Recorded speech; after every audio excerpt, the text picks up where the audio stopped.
shortcoming in the reasoning in the McKinsey report is to consider that plastics alternatives can be replaced one by non-plastic alternatives.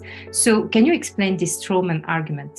Yeah, it's really a strawman argument because what advocates of reducing plastic pollution are arguing for is better reuse systems. We're not advocating for taking all the single-use plastic items and then transferring that single use onto another material.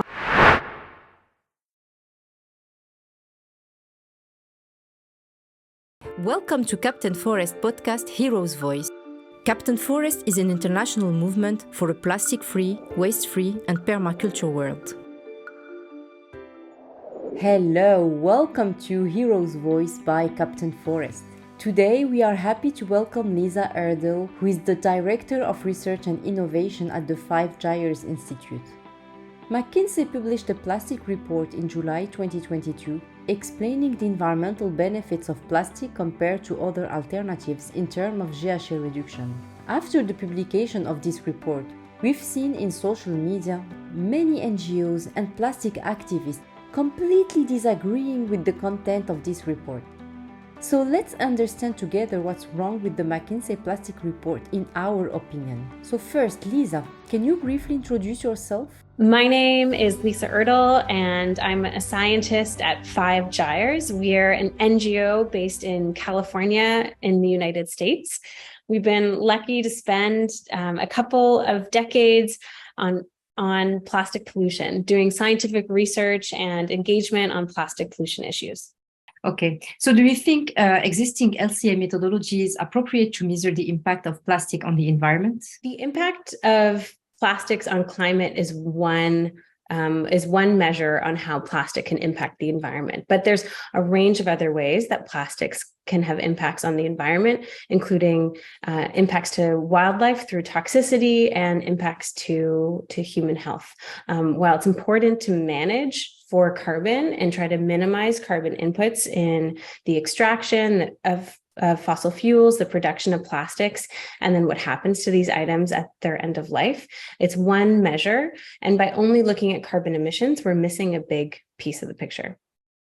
So if we reduce GHG emission, do we necessarily have a positive impact on the environment? If we optimize for greenhouse gas emissions and we try to reduce them, we could have positive impacts on the environment, but there could be unintended consequences elsewhere.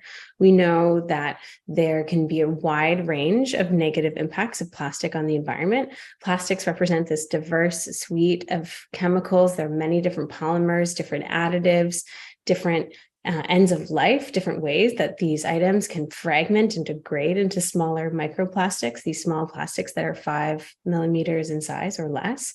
And we know that if we're just trying to optimize for carbon, and if that pushes plastics into the more favorable category, we might have more production of plastic, we might have more plastic ending up in the environment. And we just published a study showing that there's over 170 trillion pieces of plastic in the environment and is rapidly grown in the last decade. We see an exponential growth of microplastics in the oceans, and that's what we also see in other habitats around the world. So by trying to increase our use of plastic and moving away from other materials, we might be exacerbating this plastics problem.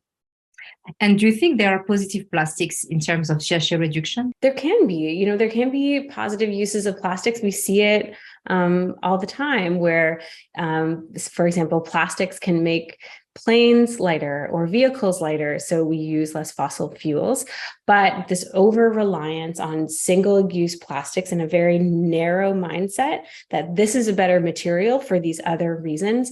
It used to be a better material because it could be disposable. So there was a huge marketing campaigns that you could use an item once and throw it away. And it was this miracle product that you could use something once and have single use. We're now understanding the negative consequences of that mentality. And we need a shift, not just towards better materials that we can use once and throw away, but better systems where there's more repair, more reuse, and more material recovery.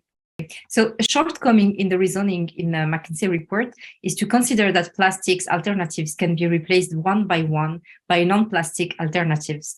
So can you explain this Strawman argument?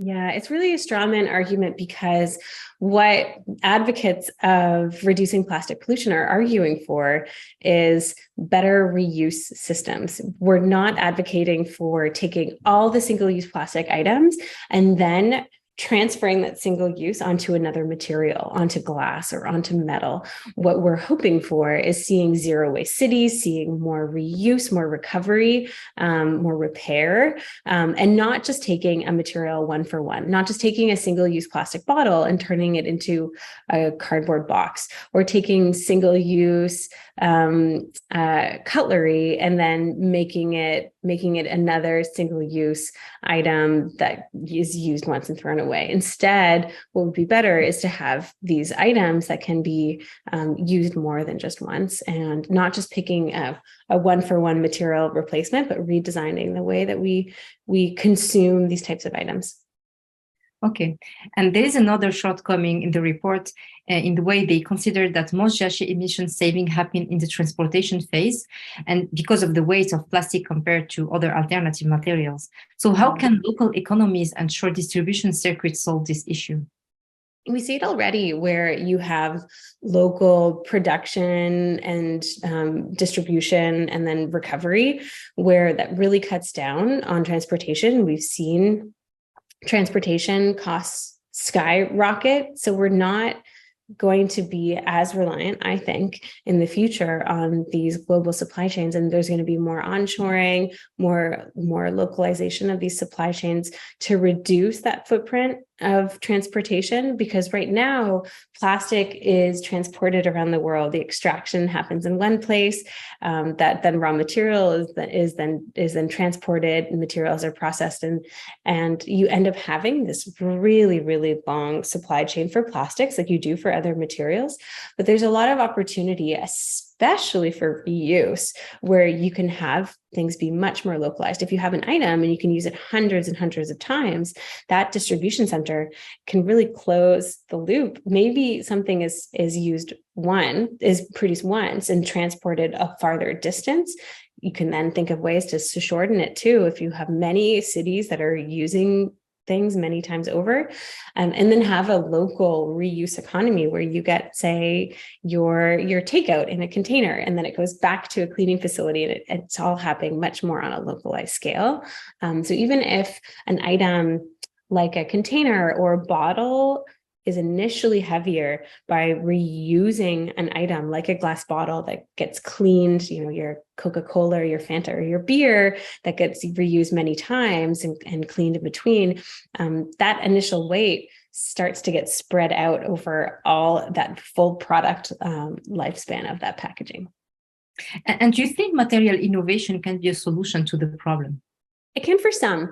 It would be, we're not advocating for a one-to-one material replacement of these new material innovations, of taking every plastic bottle, every chip bag, every styrofoam food packaging and replacing it with a novel material. But we know that for things like bioplastics, you can have some appropriate uses, especially for things like thin films that we know can degrade quickly in the environment. And for many, we don't have great reuse replacements yet. Thinking about things like meats in the grocery store, it can be harder to implement reuse systems. It's not impossible, but having something like a bioplastic for reuse like that, or bags to line compost bins and increase composting recovery in cities around the world by having some sort of plastic or plastic-like material that can increase recovery and then also ultimately break down in those waste management streams. So there can be a use for these novel materials, but it won't sweep through the whole plastic economy and replace every single existing item that we have with a novel material. It will be picking out the good uses of these plastics and figuring out ways to switch from fossil fuels to a different type of item. Okay, thank you, Lisa. Maybe a word to conclude this interview? I'm hopeful that we can implement solutions There's no one size fits all solution. So in some cases, we may see material redesign, but we also need to look farther upstream and solutions on the waste hierarchy that's ultimately helping reuse, repair, and not just using items once and relying on recycling.